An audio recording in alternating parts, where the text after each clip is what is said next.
ध्रुव राठे ने जो दूसरा मुद्दा उठाया और दूसरा एक बहस चढ़ा वो ये कि ये जो एक खुदा का तस्वुर है और एक ईश्वर और एक भगवान का जो इबादत के तस्वुर है, ये सिर्फ इब्राहिमिक रिलीजन में नहीं बल्कि हिंदुइज्म में भी है।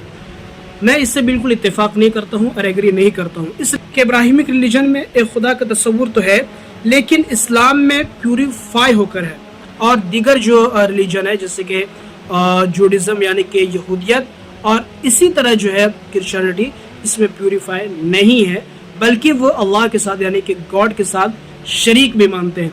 ठीक है, जैसे कि जीसस को वो खुदा का बेटा बनाते हैं, ये बिल्कुल गलत है और हज़रत ईसा अलैहिस्सलाम पे तोहमत है।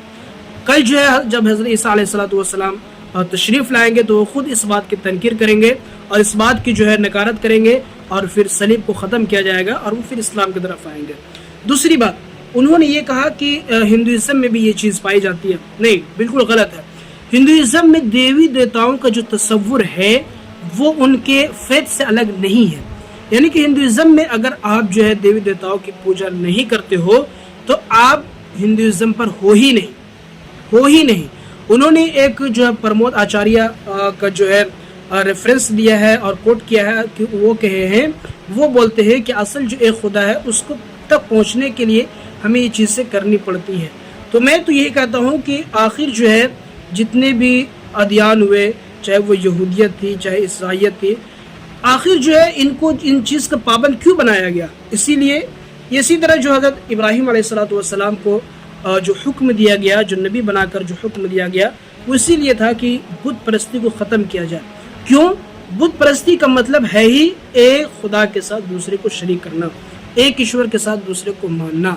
लिहाजा ये ऐसा ही हो गया कि जैसा कि एक बाप जो असल है उसको भी बाप माने और उसके अलावा भी उसको बाप माने। इसकी मिसाल ये समझ सकते हैं कि अगर एक शख्स का एक बाप है, अगर दूसरा कोई कह दे कि नहीं मैं भी तुम्हारा बाप हूँ, लिहाजा ये नामुमकिनात में से है कि ऐसा नहीं हो सकता, या तो वो होगा या फिर ये होगा। और ये जो है गैरत के खिलाफ भी है कि एक बाप को होते हुए हम दूसरे को बाप कहें। दूसरी बात उन्होंने ये कहा है कि लिहाजा इसमें जो है एक मिक्स करने की कोशिश की है कि भाईचारगी के लिए मिक्स किया जाए। नहीं, भाईचारगी का तस्वुर जो है वो अलग है और उसकी तारीफ अलग है। भाईचारगी का तस्वुर ये है कि इस्लाम में किसी भी धर्म को ना ही तो बुरा भला कहने की इजाज़त है, ना ही किसी भी धर्म के लोगों को बुरा भला कहने की इजाज़त है, ना ही तो उनके मुक़द्दस चीज़ों को बुरा भला कहने की इजाज़त है। जो लोग मुसलमान हैं और दूसरे मज़ाहिब के लोगों को बुरा भला कहते हैं या फिर उनके मुक़द्दस हस्तियों को, मुक़द्दस चीज़ों को बुरा भला कहते हैं, ये इस्लाम के ख़िलाफ़ है और मैं उसकी कंडेम करता हूँ। इस्लाम सिर्फ इसका पाबंद है कि हमें हक़ पहुँचाना है। आप तक पहुँचा दिया, आपने कबूल किया नहीं किया, ये आपके ऊपर मैंने छोड़ दिया है। और अल्लाह तबारक व तआला ने आपको जो सलाहियतें दी है उससे आप सोचें। हक़ पहुँचाना हमारे ज़िम्मे है और किसी को कंडेम करना, किसी को बुरा भला करना, ये हमारे ज़िम्मे नहीं है।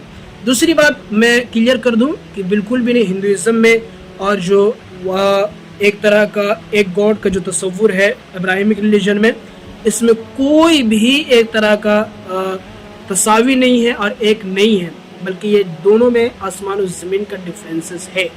हाँ, अगर आप जो है एक ईश्वर को मानते हैं फिर आपको ये सारी बुत परस्ती ख़त्म करनी होगी और आपको ऐलान करना होगा कि ये जो सारी चीज़ें हैं हम उसे नहीं मानते हैं, हम सिर्फ एक खुदा की इबादत करते हैं। लिहाजा अगर ये चीज़ें पॉसिबल हो सकती है, मुझे तो बिल्कुल भी नहीं लगता, क्योंकि हिंदुइज्म में ये सारी चीज़ें है ही नहीं। उनके यहाँ जो उनके अकायद है वो बुतों की पूजा करना है, देवी देवताओं का जो उनके मुक़द्दस है उनकी इबादत करना है। वो करेंगे तभी जो है वो उस पर कायम रहेंगे। हाँ, अगर नहीं करते हैं, अगर एक ईश्वर का तस्वुर रखते हैं तो फिर इन चीज़ों को गलत कहना ही होगा।